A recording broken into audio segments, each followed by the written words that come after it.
think it's going to run for? How much? $400. And one tank you can clean about 175 square feet, and within that it covers the floor an average of 4 times.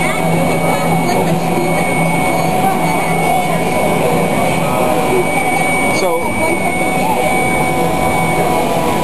you got an area that sounds a little larger than what you're talking about, but so how does it handle, for example, legs on a table? Very good. So I mean, you know, it's all clear underneath, but yep. I mean, it's obviously not going to get onto the leg, but if you had like an obstacle right here, it senses it, it'll bump, move around, come back, clean around the edge of it. So it should be, you know, a problem. If you got chairs, probably recommend you put them on top of the table. Right. So, in a fairly large area like that, you know, I noticed that it just like, you know, takes off going this way. How is it going to cover, how's it going to know what spots it has to cover? It doesn't have the technology to say, I know I have a bed in this spot, I've got to drive over there.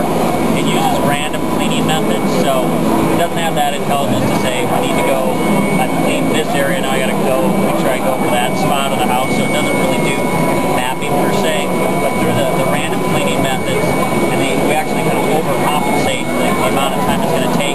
You end up covering about 97% of the floor, so you can't guarantee complete 100%, but it's pretty darn close. So in a small area, let's say there's a small area like this, and then a couple of doorways, and a larger area. I think it was just kind of random. Is it just going to get stuck in this small area when it gets in there, or is it going to be able to get out of there? It'll be able to get out, depending on if you got a threshold or anything, it should be able to get out. It goes through a wall following, it can get out. And we also provide virtual walls. If you wanted to keep it confined to that area, you can put a virtual wall down. Unit like this, and it sends out an infrared beam that the robot can see and knows that when it sees that beam, knocks across the beam. So if you wanted to keep it confined to a certain area, you can use this to do it. And is that, would any infrared beam work, or is it